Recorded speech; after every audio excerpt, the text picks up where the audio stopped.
한국의 미래가 상당히 걱정이 됩니다. 이거는 제가 개인적으로 운영하고 있는 블로그입니다.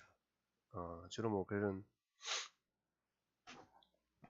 뭐 리뷰 같은 걸 이제 주로 쓰고 있긴 한데, 예, 가끔씩 그 한국의 미래와 우리 서민들의 삶이 너무나 걱정이 돼서 그 관련된 글을 올리기도 합니다. 이걸 도대체 지금 현재 한국 상황을 어떻게 풀어야 될까요? 그리고 개인으로서 할 수 있는 것은 도대체 뭐가 있을까요? 지금 보시는 글은 제가 2월 7일쯤에 내가 적은 글이네요. 음, 지금 현재 상황을 바라보고, 어, 자기가 어떻게 할지는, 무엇을 선택할지는 각자의 몫인 것 같습니다. 누군가는 지금 현재 이 부패한 이 한국을, 어, 이 우리 모두의 힘으로 국민적인 힘으로 변화시키자. 이번에 뭐 탄핵 정국도 그렇고 거의 100만 명이 넘는 촛불로 인해서 지금 변화의 기미가 또는 희망의 씨앗을 보고 있는 사람도 있을 겁니다. 그래서 정치적인 변화를 통해서 이거 우리 한국이 가지고 있는 위기를 벗어나야 하니 우리가 더욱더 열심히 연대와 협력, 또는 등을 통해서 우리나라를 변화시키자라고 생각하시는 분도 있을 거고, 어떤 분은 한국이 변할 것 같지는 않다. 나는 내 살 길을 찾아야겠다. 그래서 아마 각자 도생을 생각하고 계시는 분들도 있을 겁니다. 지금 이 표진 그럼 어떻게 할지 저도 많이 생각을 해봤는데, 저 개인적으로는 네, 나 혼자 살자고 비겁하게, 각자 도생을 지금 많이 생각을 하고 있습니다. 이게 옳고 그른 거는 잘 모르겠어요. 누가 뭐 저한테 뭐 잘해준 것도 없고 내가 있어야 될 이유도 없고 한국에. 그래서 이미 지금 탈주선을 해서 외국에 이미 가신 분들도 되게 많이 있죠. 예. 일단은 그렇다 보고 2017년 2017년이 벌써 됐습니다. 저는 2017년에 특히 박근혜 정권 말기에 크나큰 경제 위기가 올 것이라고 봤습니다. 그것과 함께 이제 자연스럽게 정권 교체가 될 거라고. 근데 이번에 갑작스럽게 탄핵 정국이 됐죠. 예, 각 언론들도 이제 일제히 박근혜와 관련된 이제 내용들을 막 보도하기 시작했고, 심지어는 조선일보도 그렇고, 소위 말하는 이 구구의 편이었던 각종 종편들이 아타투어 다 보도를 했습니다. 그래서 누구나 다 알게 됐죠. 지금 박근혜와 관련된 이제 최순실 사태를 모두가 다 알게 됐어요. 저는 한편으로는 이게 기득권에서 이것을 의도하지 않았나라고, 예, 의심을 하고 있습니다. 그래서 그 계획자에서 지금 시기를 아마 조율을 하고 있었을 거예요. 미국의 입장, 이제 한국은 거의 뭐 저는 개인적으로 거의 뭐 52번째, 52번째 주라고 생각하고 있습니다. 뭐 말이 이게 52번째 주라는 것도 사실은 제가 좋게 한국 상황을 이제 좋은 쪽으로 얘기해서 52주라는 거고, 한국은 거의 뭐 그 미국에 직접 영향 끼치는 선거권도 없고 정치적으로 영향 끼칠 수 있는 그런 선거도 없는, 정말 식민지는 아니지만 식민지 같은 그런 국가죠. 미국이라는 나라가. 그래서 미국이 가지고 있는 여러 가지 시나리오에 의해서 한국이 지금 움직이고 있는 거라고 보고 있습니다. 이번 탄핵 사태도 마찬가지고. 어, 그 목적이 뭔지는 잘 지금 생각하면 어쨌든 누가 뭐 그렇게 대단한 사람도 아니고 해서 잘 모르겠습니다.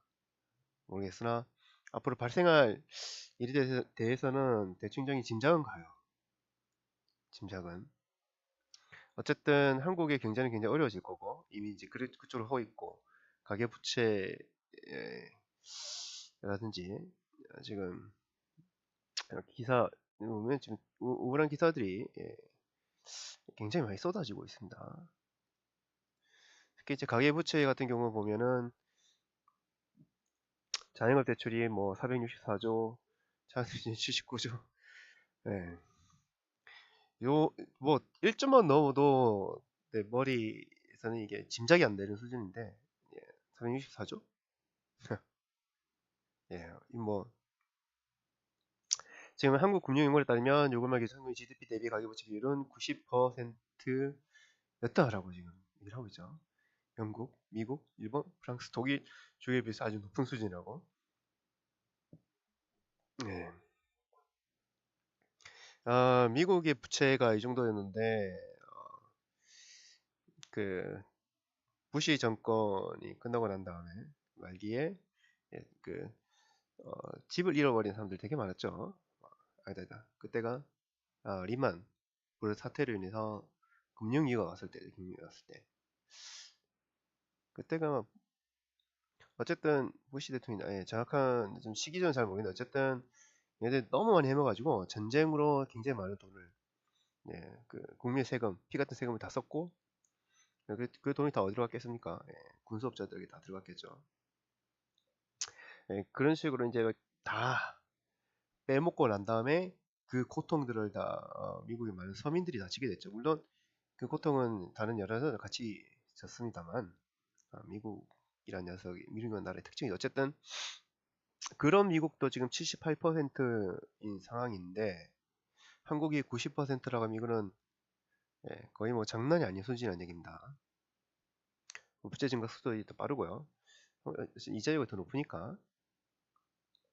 그래서 언젠가는 이게 참 견딜 수 없는 이미 견딜 수 없는지도 모르죠. 지금 이게 그냥 막 터지는 시기를 지금 나라나 이게 여러 가지 상황으로 이제 조절하고 있는 것일 수가 있습니다. 어쨌든 위험하죠. 지금 실업률도 지금 상당히 높아지고 있고 한국 조선업 또 이제 망가고 있고 그리고 또 세금으로 때려낸다 막는다 그러는데 하 예, 정치인들이니까 자기 돈 아니까 쉽게 뭐 얘기할 수 있는 부분이겠죠. 자기 돈 들어간다면 절대로 하지 않을 녀석들이. 물론 이미 이런 것들 예상하고 있는 삼성이라든지 기타 대기업들은 이미 다 준비가 되어 있을 겁니다. 이런 상황이 돼서 약간 시나리오에서 이미 다 준비가 되어 있을 거고요. 저는 그렇게 보고 있습니다. 자, 그래서 이와 관련해서 어쨌든 이런 서민들은 굉장히 힘든 상황이 도래할 텐데 시대가 도래할 텐데 그래서 저는 여기에 대해서 세 가지 시나리오를 생각을 해봤어요. 최악의 경우에 가장 최악의 경우가 뭐냐면 지금 어, 지금 최순실 사태로 박근혜가 탄핵이 되고 최순실 관련된 어, 이제는 뭐 지금까지 범죄를 저질렀던 뭐 이 사람들 우병을 하든지 모든 게 감옥에 가는데 그냥 감옥에 가는 수준이 아니라 뭐 징역이 뭐 100년이 넘는다든지 아니면 그동안 빼앗았던 모든 재산, 해외에 빼돌린 재산, 심지어는 박정희가 뭐 스위스 계좌에 있다고 하는 그 모든 재산까지 다 이제 뺏기게 되는 상황. 그리고 그와 연관된 삼성 지금까지 누려왔던 모든 기득권 관련된 그 사람들이 제대로 처벌을 받게 되는 상황. 이 상황은 에, 우리 국민들이 정말 이 한국의 미래에 대해서 진지하게 고민을 해서 모두가 다 길거리에 나와줘서 한국의 변화에 적극적으로 참여한다면 입니다. 모두가 이제 각성을 해가지고 한다면 플러스 지금 굉장히 너무 어려운 나머지 도저히 참을 수 없어가지고 모두가 뛰쳐나오는 상황. 그래서 지금 현재 이 어려운 상황에서 현재는 아니죠. 앞으로 다가올 그 어려운 상황에 그 불만들을 그 불만들을 어쨌든 그 책임을 져야 되는 사람이 있어야 되니까. 예. 그럴 때 그럴 때 기득권은 어떤 선택을 하겠냐는 거죠. 예. 그리고 그와 함께 관련되어 있는 미국이라든지 최악의 시나리오는 이런 지금 이제 수많은 범죄와 죄를 저질렀던 이 기득권 이 악랄한 놈들의 이익과 물리고 그리고 고통받게 될 이 국민들이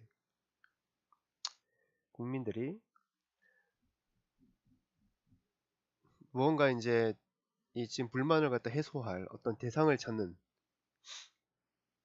어, 그런 것과 맞물리고 또 미국 그 전쟁 물품 만들어 놓은 전쟁 물품을 소비해야 되는 군수업자들의 이익과 어, 그리고 이제 미국 내에서도 이제 그 자체 내 여러 가지 불만들을 갖다가 전쟁이라는 것으로 이제 되돌릴 주의를 좀 환기시킬 대상 지금 북한이란 만만한 대상이 있잖아요. 그 북한을 이용해서 전쟁을 일으키려는 그런 이익이 맞물린다면 우리 한국과 북한은 아마 중국과 미국의 대신 중국과 미국을 대신하는 대리 전쟁이 일어날 수가 있습니다. 지금 이미 그런 분위기가 이제 펼치고 있고요. 또 중국도 내부적으로 아주 문제가 많기 때문에 또 이 전쟁이라는 것을 또 오히려 하려고 할 수도 있습니다. 어쨌든 지금 전쟁을 하지 않으려고 중국이 나름대로 실력을 행사하고 있는데 앞으로 어떻게 될지 몰라요. 이거는 지금 변수가 너무 많기 때문에 일단은 최악의 시나리오. 그 다음에 최악의 시나리오는 그나마 나은 시나리오죠. 뭐 죽지도 않고 그나마 이제 우리가 경제적으로 이제 고통만 받고 이게 뭐 부채를 많이 떠안고 뭐 투신을 하게 되는 사람들이 좀 있긴 하겠지만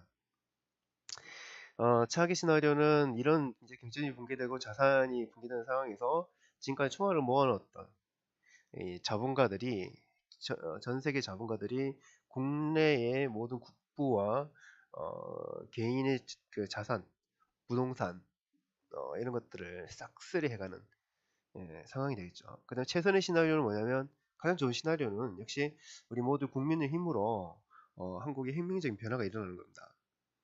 제대로 대통령이 뽑히고 그리고 벌 받은 사람 다 벌 받고 지금까지 쌓였던 적폐가 이제 청산이 되는 게 가장 좋은 시나리오이긴 합니다. 근데 3번은 지금까지 역사를 봐가지고 될 가능성은 힘들 거라고 봐요. 그 1번이나 2번 정도가 지금 내가 생각하기에 가능성이 있다라고 보는 있는 시나리오입니다. 그 다음에 또 한 가지 생각해봐야 될 게 방사능 관련된 건데 만약에 한국이 대리전쟁이 치게 된다면 한국은 뭐 원전만 터트려도 거의 살 수 없는 나라가 되죠. 이거는 진짜 일어났으니까 한국에서 전쟁이 일어나면 안 돼요. 이것 때문에. 그래서 그러나 요거까지 이용할 수도 있죠. 기득권 알지 않습니까? 어떤 사람들인지. 그 다음에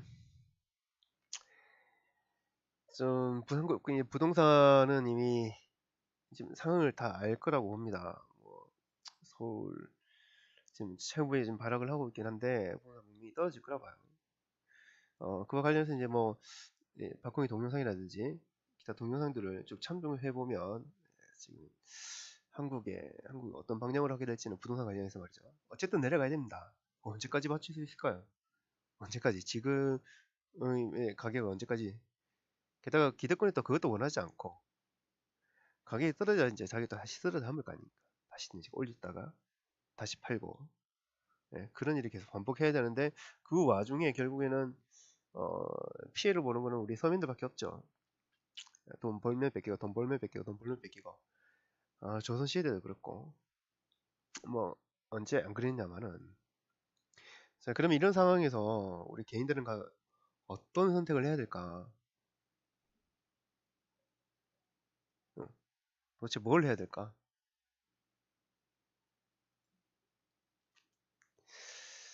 아, 그래서 좀 각자가 좀 이제 고민을 해봐야 돼. 예, 문제인 것 같아요. 여러분들은 어떻게 할 것 같습니까? 저라면은 지금 어, 한국을 떠날 수 있으면 저는 떠나고 싶어요. 이민이라도 가고 싶습니다. 근데 지금 현재 상황이 저는 그렇진 않고요. 그러면 다른 지금 한국에서 만약에 살게 된다면 할 수 있는 방법은 빚을 따먹고 있는 부동산은 빨리 처분을 해야 되고, 근데 그 맞춰 이제 여유롭지 않은 사람들이 있죠. 그다음 현금을 확보하되 일단 현금을 했으면은 이제 실물이란 것은 금이나 아니면 은 같은 또는 뭐 다이아몬드 그런 귀금속 같은 이제 자꾸 옮길 수 있는 것으로 자기의 자산을 갖다가 전환을 해야 됩니다. 전환을. 근데 그럴 돈을 가지고 있지 않은 사람, 뭐 서민들 대부분이죠. 그 만약에 이것도 어쨌든 안 될 경우 한국에서 만약에 전쟁이 일어난다. 언제 그 시기를 정확하게 안다면 이제 그 전에 어떻게든 돈을 마련해서 해외로 뛰면 되겠지만 해외로 도망가면 되겠지만 대부분 그렇진 않을 거예요. 음, 그래서 시나리오 그냥 2번 경제적으로 굉장히 어려워질 거고 뭐 세계 정말 팍팍해질 거다. 어, 뭐 생계형 범죄가 많이 일어날 거고 뭐 기타 이제 그 정도라면은 나눠들은 이제 생존을 위한 물품이나 물건을 많이 사두고 어, 현금을 확보해 놓는 게 아니면 그게 필요 없을 수도 있겠지만 현금을 확보하는데 하되 어, 최소한 자기가 가지고 있는 그 현금을 원화로만 가지고 있는 게 아니라 여러 가지 화폐, 일본 엔화라든지 달러 등등으로 이제 미리 좀 바꿔놓는 게 좋을 것 같습니다. 원화가 굉장히 가치가 떨어질 수가 있죠. 기득권 입장에서는 이랬든 저랬든 장애인들은 다 대체를 할 수 있기 때문에 무엇이 되든 간에 예, 어, 손해보는 일은 아마 없지 않을까 싶어요. 예, 문제는 어떤 시나리오가 이익이 더 되고 덜 되고의 차이일 겁니다. 걔네들 입장에서는. 그것과 함께 뭐 각자가 지금 어떻게 대책을 세우고 있는지는 모르겠는데 일단 저는 그렇게 보고 있고요. 지금 한국이 지금 주변을 둘러싸고 있는 사실 중에 하나가 지금 사드가 이미 성주에 들어갔죠. 예, 기술적으로 지금 그것도 이제 박근혜 탄핵 인용 그 선고 내일 이제 선고 한다고 이제 발표한 예, 바로 그 전날에 옮겼습니다. 이게 상당히 의도적이지 않나요? 사드를 왜? 그거와 함께 지금 중국에서 난리가 났습니다. 중국에서 난리가 났어요. 알자지라 같은 뉴스에서 나왔는데 지금 중국에서 이제 언론 발표란 기자회견 같은 것으로 이제 격렬하게 지금 저항을 하고 있는 상태예요. 예, 한번 뉴스를 한번 검색을 해보도록 할게요. 사드 관련된 거.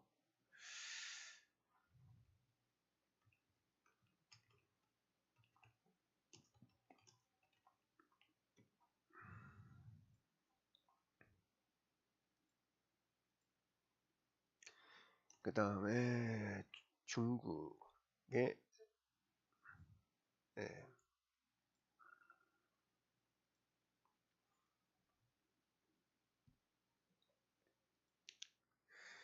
중국이 지금 사드 배치는 실수고 당장 중단하라고 지금 이제 중단하라고 촉구를 하고 있습니다. 중국의 양이라고 하는 뭐 외교부 장관이네요. 외교부 장관이 수요일에 지금 한국이 지금 이제 실수를 하고 있다. 예, 당장 배치를 중단하라고 지금 얘기를 하고 있습니다. 예, 이제 전 세계 이제 다 지금 보도가 된 상황이고요. 지금 이렇게가 지금 사드를 밀어붙이고 있어요. 왜? 뭐 때문에? 예, 도대체 그 이유가 뭐냐는 거죠. 이유가 뭐냐는 거죠. 예, 지금 요 사드 이렇게 이렇게까지 전쟁 분위기를 밀어붙이는 이유가 뭘까라는 거죠. 이유가 전쟁을 밀어붙여서 진짜 전쟁을 준비를 하기 위해서, 아니면 그냥 전쟁 분위기를 조성한 다음에 한국을 경제 위기로 빠뜨려서 더 심하게 빠뜨려 가지고 아주 쉽게 한국의 자산을 갖다가 먹겠다는 얘기인가? 아니면은 정말로 전쟁을 준비를 하고 있고 반드시 이겨야 하는 전쟁이기 때문에, 네, 이 정도로 대처를 유추를 해볼 수 같아요. 그리고 그 제고 해군 기지 주민이 그 극렬한 반대, 그리고 수많은 시민 활동가들 극렬한 반대에도 불구하고 엄청 밀어붙였죠. 이것도 이명박 정권 때 진행됐던 일들입니다. 거기 또 삼성이란 또 회사가 또 관련돼 있고요. 이게 과연 그냥 우연이라고? 제주해군기지, 미군의 해군기지인 건 알고 있죠. 그 다음에 세월호의 침몰 원인이 잠수함이라는 얘기가 있었죠. 잠수함.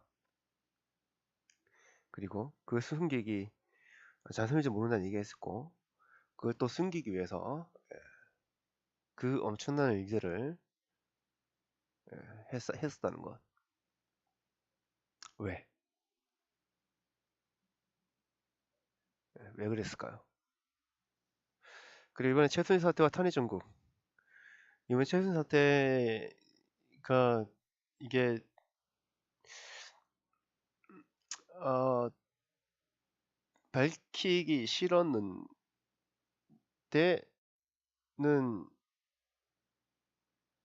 아닌 것 같아요. 누군가가 일종의 권력 싸움으로 보이고 누군가 지금 밀어붙이고 있다는 생각이 들고 있습니다. 이게 정말 어, 촛불 집회라는 것도 결국 이런 결과를 끌어내기 위해서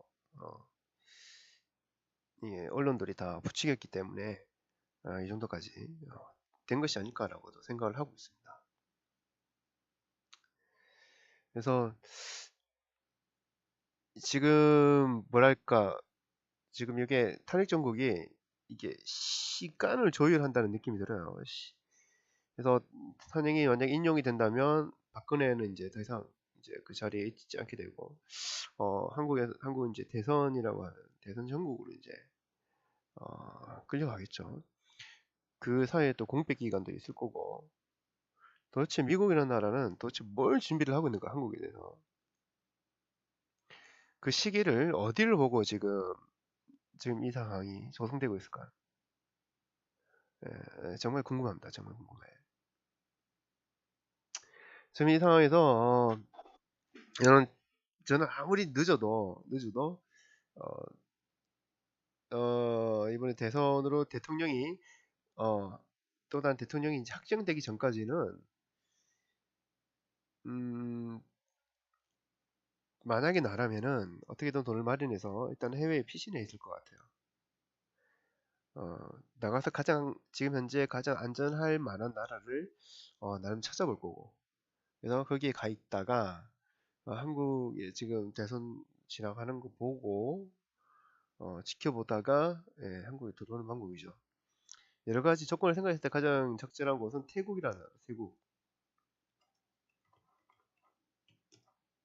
저는 무비자로 90일 동안 90일 체류가 가능합니다.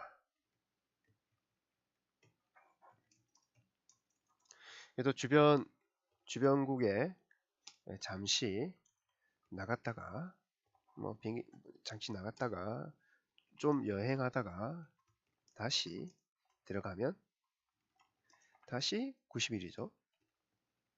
요걸 이제 소위 말하는 비자런이라고 하는데, 그쪽 말로 비자런이라고 하는데, 이런 식으로 이제 계속 체류기간 연장은 되지만 요걸 지금 그 태국 정부에서 한국 사람들이 워낙 요 비자런을 많이 해서 제한하는 좀 분위기는 좀 있어요. 이 눈치를 좀 봐가면서 해야 됩니다, 이것도. 그래서 3달 정도면은 여열을 지켜보기에 아주 넉넉한 시간이라고 봅니다. 그래서 태국이 가장 좋아요. 지금 제가 생각하기에. 음, 거기 살면, 거기 90일 정도라면은, 뭐, 한 달에 한 100만 원씩 정도 해서, 뭐, 300만 원 정도만 해도, 예, 그냥 먹고 살 수 있으니까, 그 정도면은, 물론 그 들어와서 뭐, 계속 일을 해서 할 수도 있고, 여러 가지. 예, 그래서 90일 정도면은 충분하지 않을까 생각이 돼요. 예, 아주 좋은 선택지긴 합니다. 물론 이제 자기 혼자, 만약에 가족도 없고 자기 혼자라면 여기 가능하지만 뭐 나이 많으신 부모님이라든지 가족 단위로 움직이게 될 경우는 여기 좀 쉽지가 않을 수가 있습니다. 한국에 이제 여러 가지 걸려 있는 게 많이 있어서 뭔가 할 수 없는 사람들도 많이 있을 거고요. 일단은 잠시 피난에 가 있는 걸 생각하신다면 태국이 좋은 선택이 될 수 있다는 걸 알려드립니다. 어쨌든 지금 한국이 지금 그냥 지금 우리 주위를 둘러싸고 있는 상황을 그냥 이렇게 쉽게 넘길 수 있는 상황은 아니에요. 정말 안타깝습니다. 자, 이것과 함께 그 한국이란 나라가 이 세상에 진짜 공짜는 없어요, 공짜. 그저가 알겠습니다.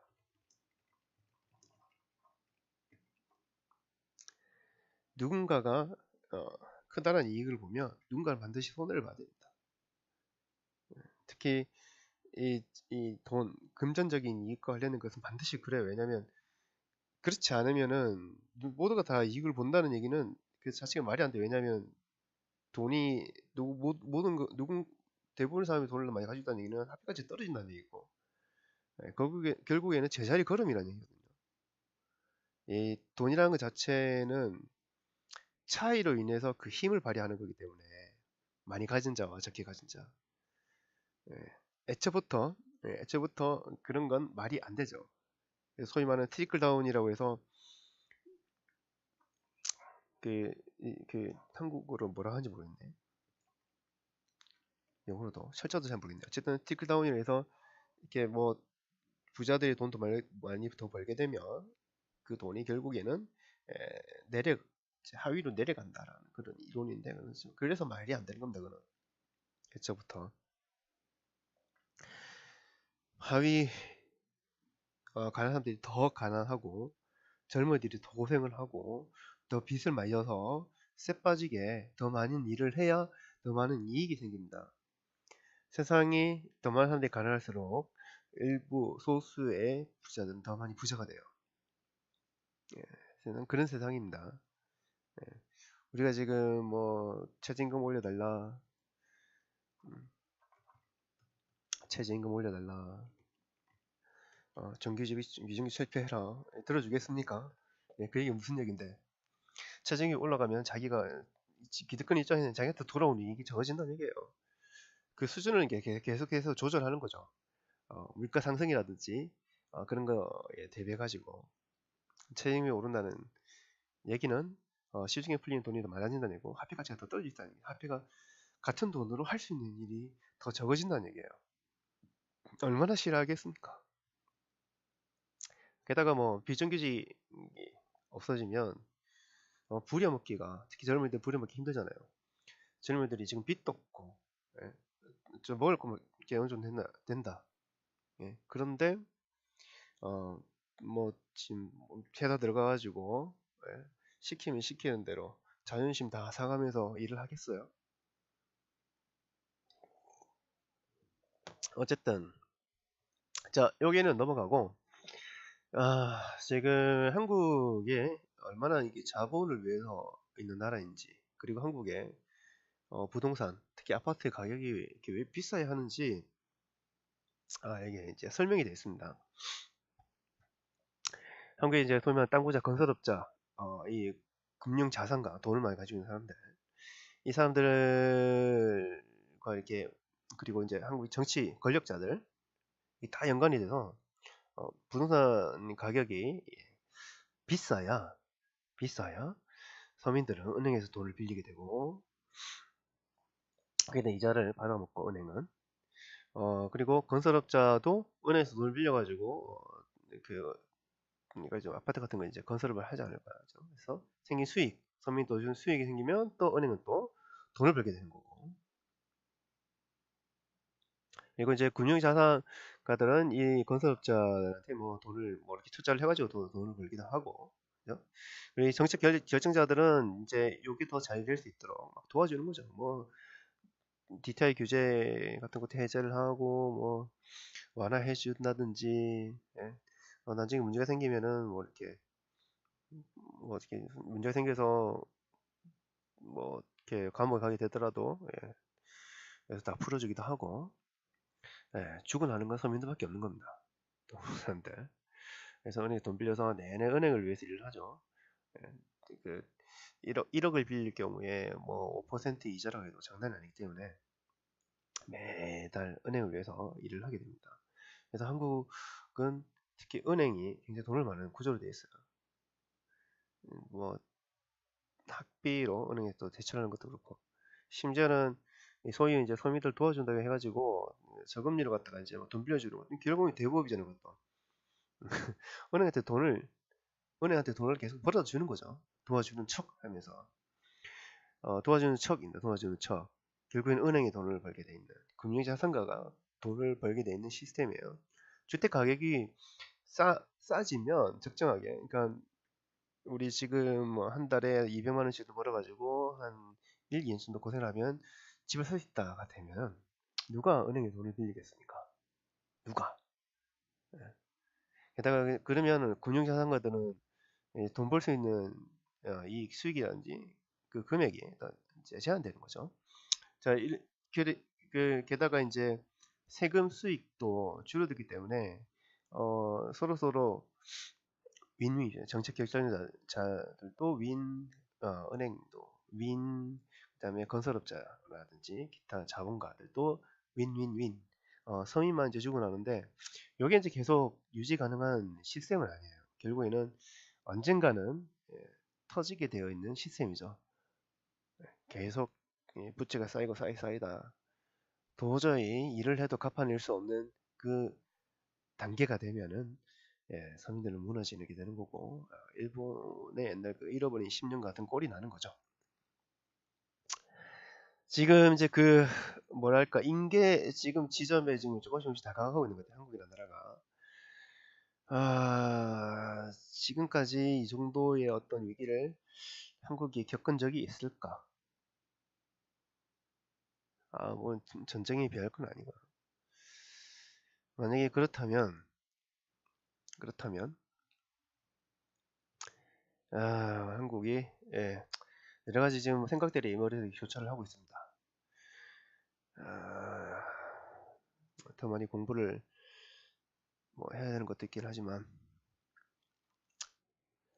예, 내가 하고 싶은 핵심 안에서는 공짜가 없다는 거죠.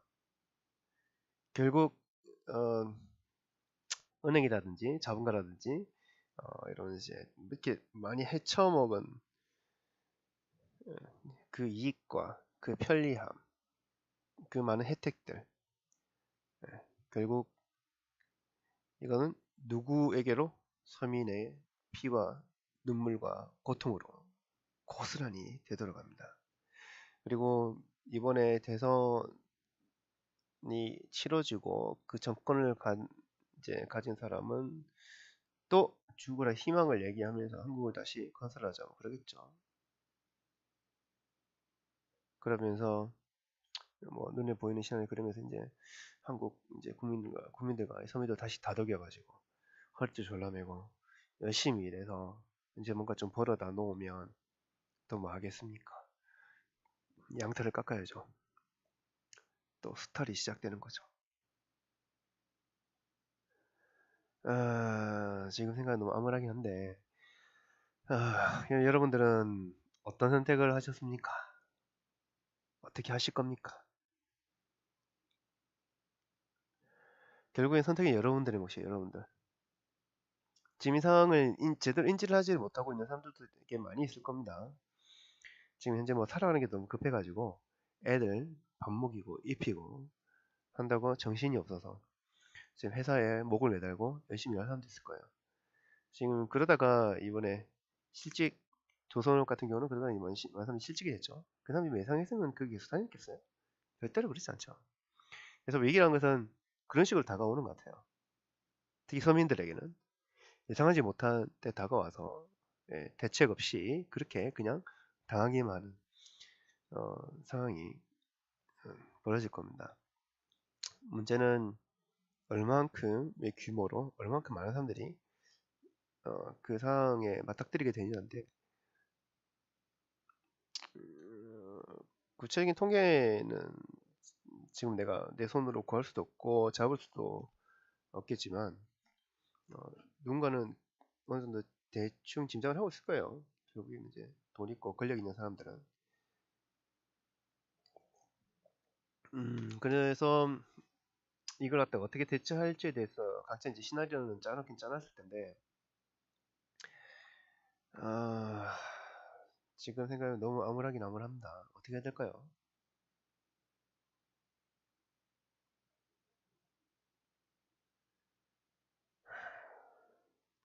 어떤 사람은 무슨 지금 빚질 수 있는 게 능력이라고 해서 이제 오히려 은행에서 아무 생각 없이 돈을 빌려받는데,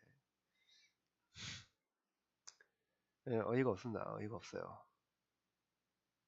결국 은행에 담보 잡힌 주택들은 다 은행을 넘어가게 될 거고, 은행은 싼 가격으로 어떻게든 그것을 처리하게 될 거고, 그 와중에 청원을 준비했던 자본가들이 아주 싼 가격에 그 자산들을 갖다가 싹싹싹 가져가겠죠. 그나마 이게 좋은 시나리오예요. 전쟁 아니라는 게.